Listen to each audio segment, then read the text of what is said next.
Hello and welcome back to Songs of Six. Where we last left off, I was having a little bit of trouble as the Tilapia. So I took a couple days off and I've come back as the humans. Here we are as the humans because in Songs of Six, traditionally, these are the characters I enjoy the most. I enjoy the square building designs. I enjoy their preferences and everything else that comes along with them. And I also find that they're pretty much the easiest race to use for me. Maybe there are people out there who are much better at using other races and find those easier. And that's great. That's good to know. That's perfect. That's exactly what Jake wants. But for me, it's the humans. I struggle with other factions other than Dundarians. Garthimi I'm okay with. I've done well with Garthimi, and Emevians. Emevians are pretty easy as well. But here we are, we're with the humans. And I've got a little town going. And I want to show you guys kind of like what I've got for 55 people. Technically I had 50. So what I technically did was built a small, tiny little town where each job was like 2 guys each. The baker was a 5x5 baker. The carpenter was a 5x5 carpenter. Warehouse 5x5. Everything was a very small building, and they were just tightly packed over here. And I put all of the resources, everything they needed, in here. And then I built this palisade wall kind of thing here. So the idea for me is that this is going to be something close to a medieval town, or at least how I envision a medieval town. So you're going to have your relatively large palisade walls. The reason why they're so large is so that we can fit a catapult on here. Eventually we'll have catapults lining this wall, and then we'll have, going further, the throne, which is over here, but it will go all the way back here to where the water is. And we'll have an actual stone, grand stone castle. So it'll be grand stone in the center and hopefully stone around it. I have some big plans for it. I'm going to try to do my very best at keeping our people from freaking out, but as humans, it's a lot easier. They have so much more access to technology. You can see with only 8 scientists, I have access to a fight pit stage. I've upgraded roads. I think I have a few other things too. I've got a few really decent technologies. Oh yeah, graveyard. I have a graveyard. So the graveyard is really useful. So you see somebody died. He died to aging. They literally just died, the first person, Emma Chudwell. And they were put to rest peacefully in the graveyard here.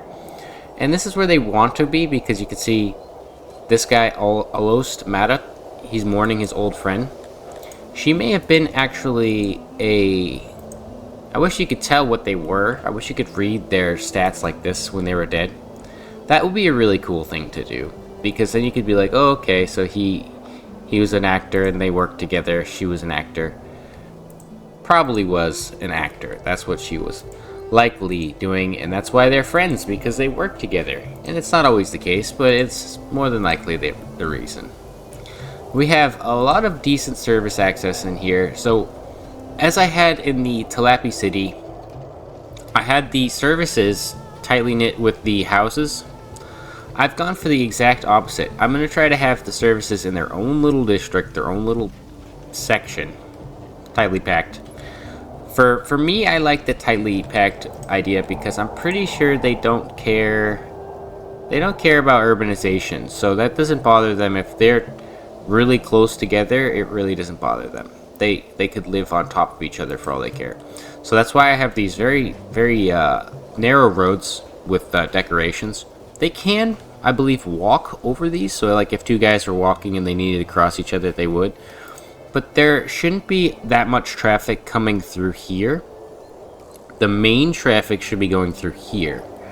So when I'm watching, if I watch it at a faster speed, for example, if I give this guy access to more resources or something, I'll see the two delivery men coming down the road going like this. You can see they're very often going around doing things that I like them to do. No, they're not. They're doing the wrong thing. You're not supposed to go around that way, sir. So the way these walls work is there's 20, and then I do a 9 by 9 square. So we go 20. Yeah, there. Everyone and their mom is coming through this side here, and the other side. We have a front door. Come through the door. Oh, these guys are coming to clear vegetation. So these farmers are helping out to build this because they have nothing better to do than just chill. But yeah, this is the fun stage of Songs of Six for me, where you're just building and you're having a good time. There's no stress.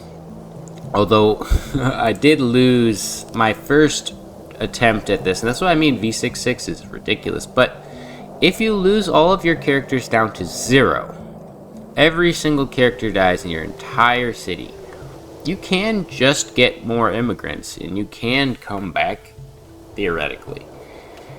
Challenge with that is burying all your dead bodies and also recovering all of the services, all of the jobs that you need to do. I think there's a way to do, like, yeah, you could just turn off all jobs or something in here, maybe. No. How, what is this? What is this? Oh! This is interesting. This is a toolbar.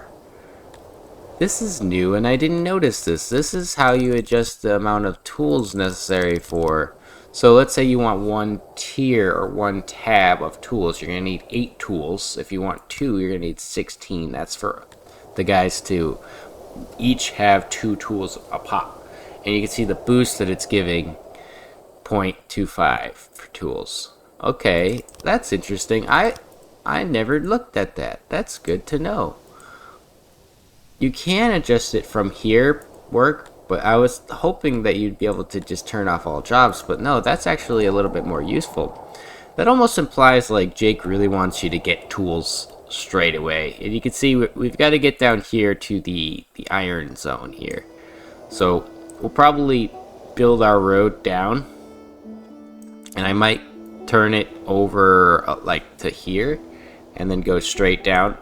I have to figure out whether or not I want to even focus on that, because if I can manage to make enough money doing the things that I'm doing in the way that I'm doing it, selling things and then pushing my way forward, like for example, if I get the technology and I just get gems and I start selling gems and I import, let's see how much they're selling their fucking ore for here, because if their ore is cheap, the goal for me is always to try to skip or jump around things. So 83 a pop at 186. I think you need about 2 or 3 of those. We wouldn't need to import the coal.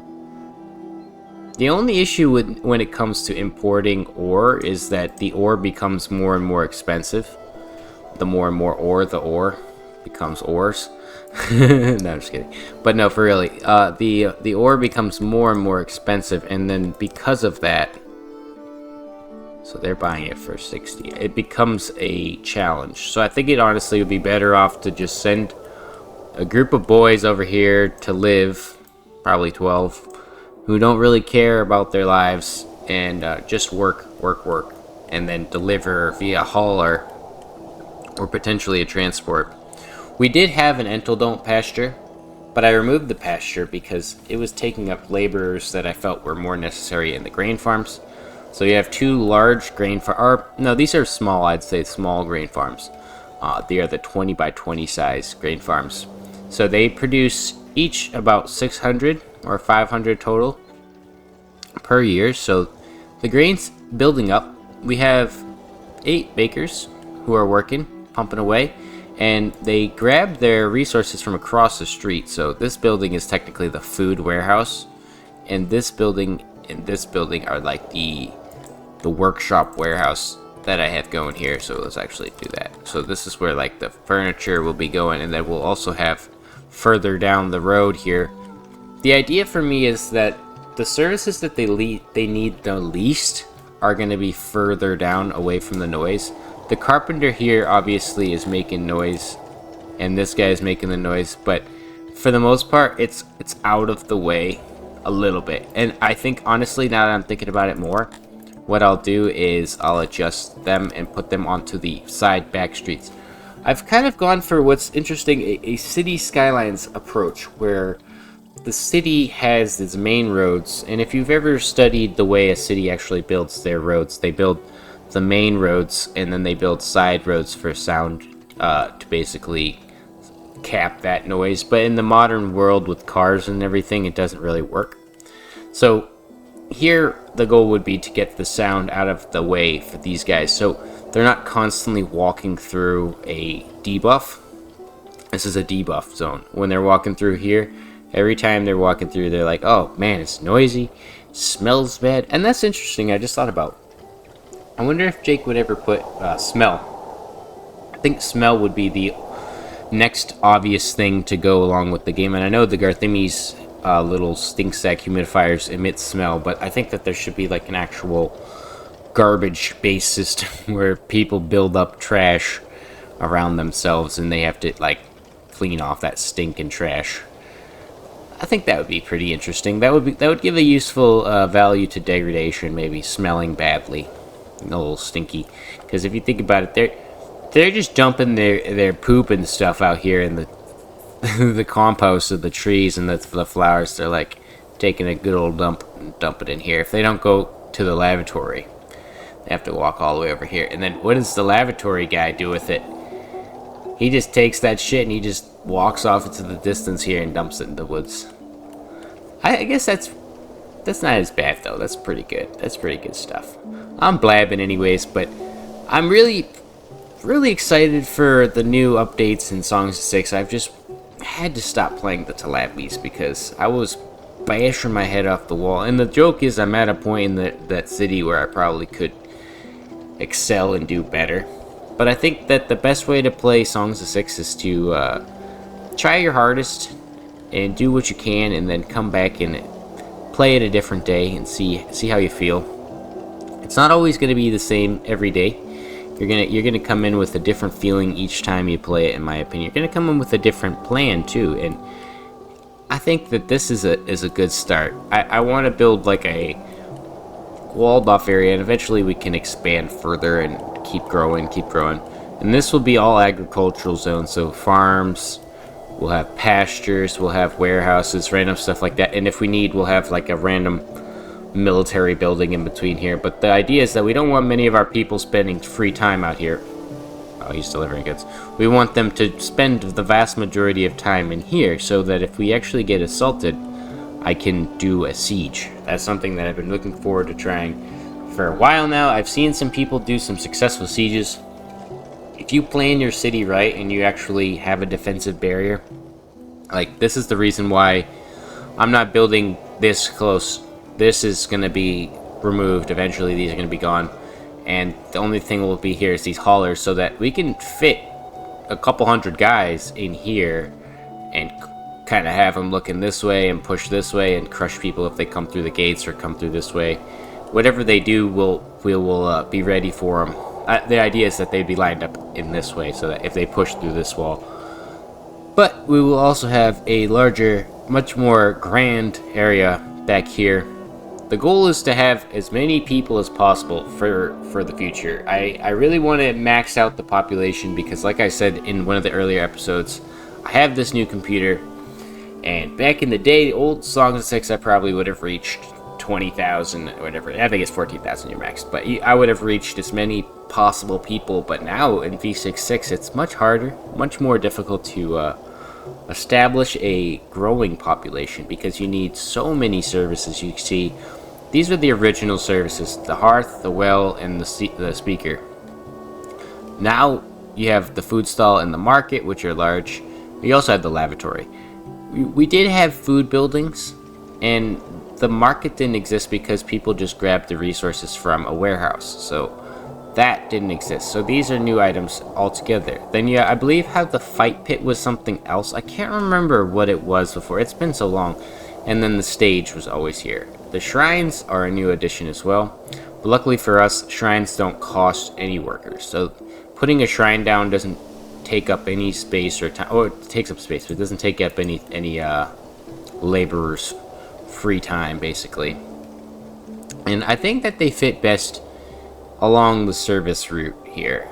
Seems like their services are pretty good because considering what I have 55 guys and their services are exactly at the same level as the other city, the Talapi city. So if I keep it up like this, I should be good. Anyways, thank you guys for watching. I have to come up with a good name for this city because I haven't come up with one. I think it's still Iron City, so I'm gonna come up with one right now. Yes, Fiendopolis. We need an actual flag here. Yes. Angry. I'm no longer happy. This is what it used to be.